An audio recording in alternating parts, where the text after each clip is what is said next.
O problema hoje, Rodrigo, o maior problema chama-se falta de concorrência. Não é uma questão de impostos, não. Claro, tem que se resolver essa questão tributária, vai cair o preço. Mas 4 empresas dominando o mercado geral do Brasil é a mesma situação, Rodrigo, que a gente encontra nos combustíveis no Brasil inteiro, em que 3 empresas, 3 distribuidores dominam mais de 70% do mercado.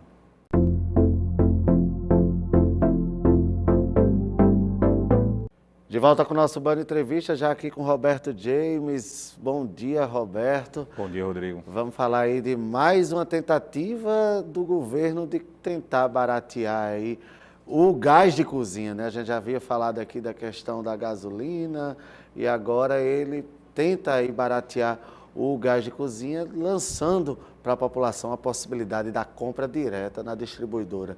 É finalmente a solução que todo mundo está esperando? Vamos ter gás mais barato, Roberto James? Olha, é preciso lembrar que o governo federal anunciou, antes do início da pandemia, que teria, com algumas medidas que seriam feitas, teria um gás de cozinha sendo vendido a R$ 35,00 e isso não aconteceu.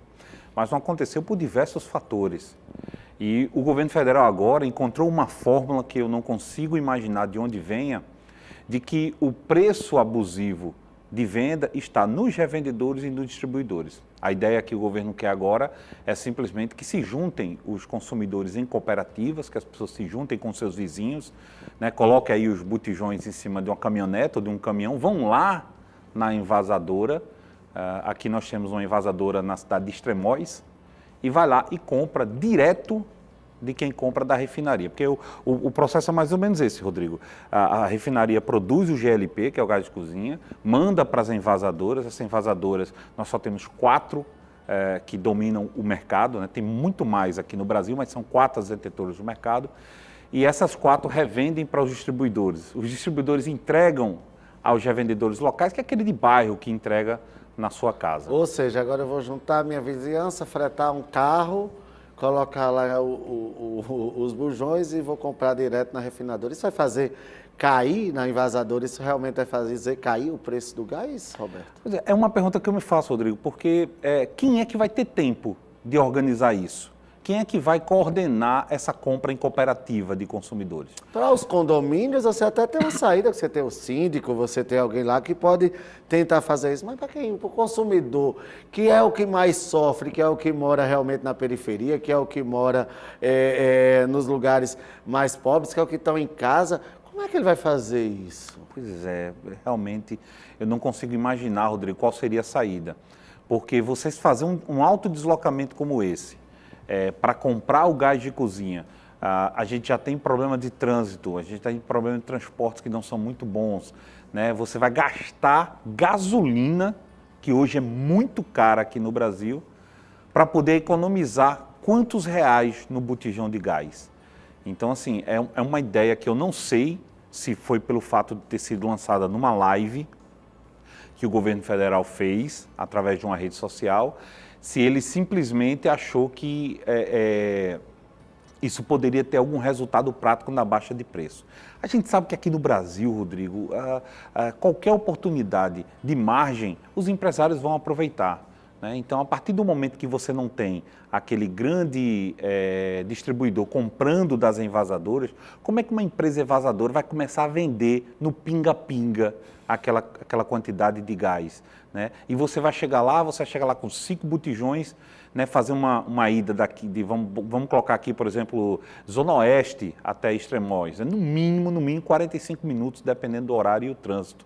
Aí você vai lá, compra 5, 6 botijões de gás que é para o pessoal da tua rua, traz de volta, você vai como? Você vai de charrete, porque a gasolina não vai compensar o desconto que você vai ter, né? Então, nem o governo federal sabe exatamente, né, se isso vai dar certo ou não. Ô, Roberto, o preço que sai da refinaria, o gás sai, ele é bem inferior ao preço que chega ao consumidor final. Por quê? Olha, o governo federal, o presidente, ele tem falado muito isso, inclusive da gasolina, Rodrigo, só que ele passa uma informação errada. Quando ele fala que sai o gás de cozinha a R$ 45,00, ele não tem tributação. Então, a partir do momento que a tributação é colocada em cima daquele valor, não quer dizer que uma distribuidora pague R$ 45 no botijão de gás. Ela paga muito mais, porque tanto o gás de cozinha como os combustíveis, as empresas distribuidoras elas já pagam toda a carga tributária no momento que ela compra da refinaria. Então, o preço de fabricação, vamos usar assim essa palavra, para ficar mais fácil para o consumidor, né? O preço de produção ele pode ser 45, mas a alta carga tributária em cima dele faz com que ele chegue a 90, a 80. Aí você tem o transporte da envasadora até a distribuidora, armazenagem, legislação, empregados, né, os impostos que as empresas pagam por fora ainda, que é imposto de renda, imposto sobre lucro líquido, as contribuições sociais, e aí esse distribuidor vai vender para um revendedor de bairro, que é aquele que vai estar lá com a moto, com um carrinho, levando até a sua casa, aí vai revender numa quantidade menor para esse revendedor de bairro, e esse revendedor de bairro, né, todos eles vão ter os seus custos e os seus lucros, né? Então, ou seja, acaba que completa para que o gás de cozinha chegue a esse valor. Você falou aí de tributação e a gente sabe que tem muito tributo que é do governo do estado. Quem é o culpado, então, pelo preço alto? É o governo federal? É o governo estadual? É um conjunto? Seria muito fácil a gente chegar aqui e colocar a culpa em um ou em outro, né? Os impostos federais sobre o gás de cozinha são muito baixos. Inclusive, o governo federal, ele retirou, ele zerou essa alíquota de imposto federal. Só que as pessoas acham que isso foi uma benéfica que o governo fez. Não, Rodrigo, ele não deixou de arrecadar aquilo, ele simplesmente substituiu, aumentou o imposto em uma outra ponta, que o mesmo consumidor que compra o gás de cozinha vai ter que pagar em outro produto, em outra situação, vai pagar aquela diferença. Então, ele não abriu mão de receita. Ele apenas tirou daquele produto que é o que hoje está pegando o governo pelo pé e pelas redes sociais, né? O governo do estado ele não tem essa possibilidade, ele pode simplesmente zerar a alíquota sobre o gás de cozinha e ele vai colocar onde? Se o único imposto que o governo do estado consegue arrecadar dentro do seu estado é o ICMS, né? Imposto cobrado sobre mercadorias e serviços. O governo do estado não tem muito o que fazer. Então, assim, é necessário uma reforma tributária para resolver esse ponto. O problema hoje, Rodrigo, o maior problema chama-se falta de concorrência. Não é uma questão de impostos, não. Claro, tem que se resolver essa questão tributária, vai cair o preço. Mas 4 empresas dominando o mercado geral do Brasil é a mesma situação, Rodrigo, que a gente encontra nos combustíveis no Brasil inteiro, em que 3 empresas, 3 distribuidoras dominam mais de 70% do mercado. E agora a gente tem uma impressão, Roberto, que o governo está dando um 8, assim, ele fica dando volta entre ele mesmo e não consegue, de fato, trazer uma política pública que baixe o preço, não só do gás de cozinha, mas da gasolina, enfim. A gente vem discutindo isso aqui, a gente vê ele roda e quando vem não consegue.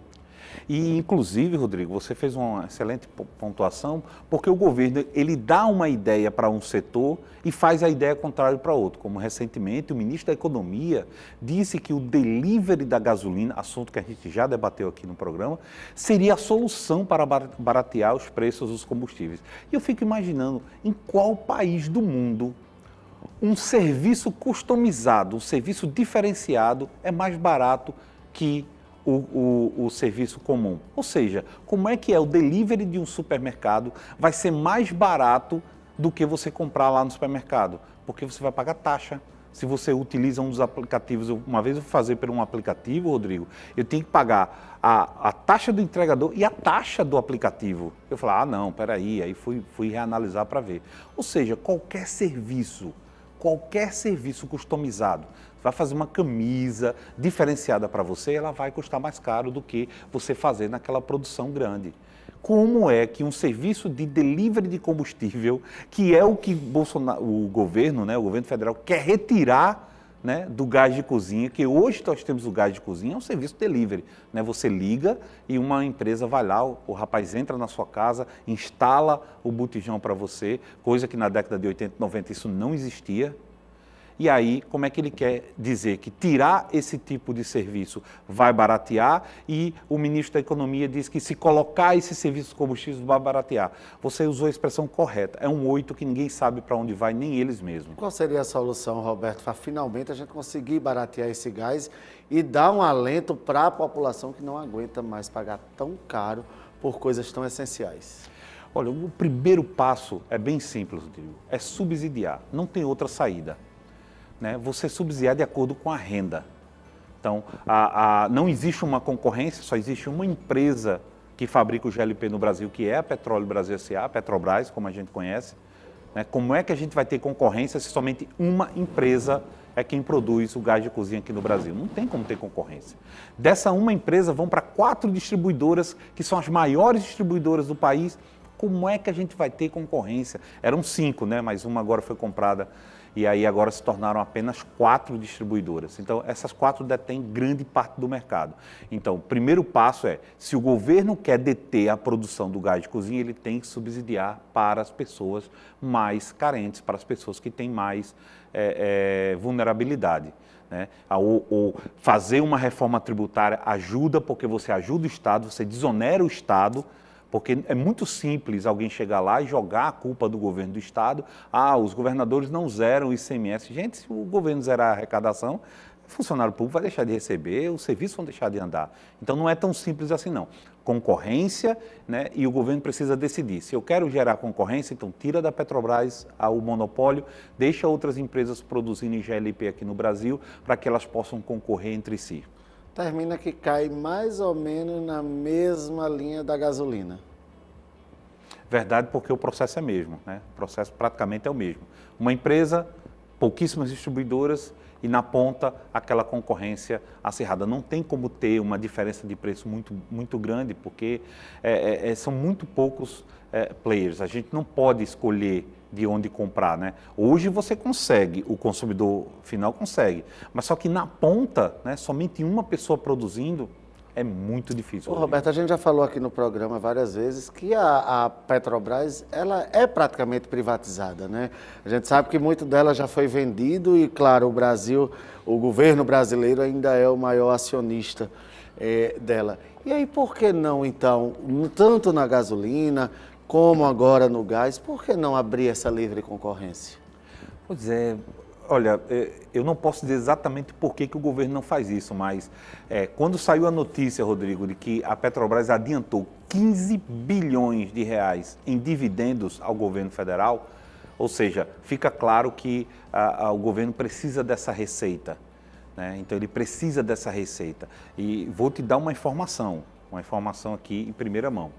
Já faz mais de uma semana que a paridade internacional, Rodrigo, está muito mais barata do que o preço que a Petrobras está fazendo aqui. E a Petrobras não baixa o preço da gasolina e do diesel, né? Então, assim, a gente percebe agora que existe um controle muito forte do governo em cima dessas coisas. Roberto, queria agradecer a sua participação aqui. Mais uma semana com um tema importantíssimo que a gente não tem que voltar a cozinhar a lenha.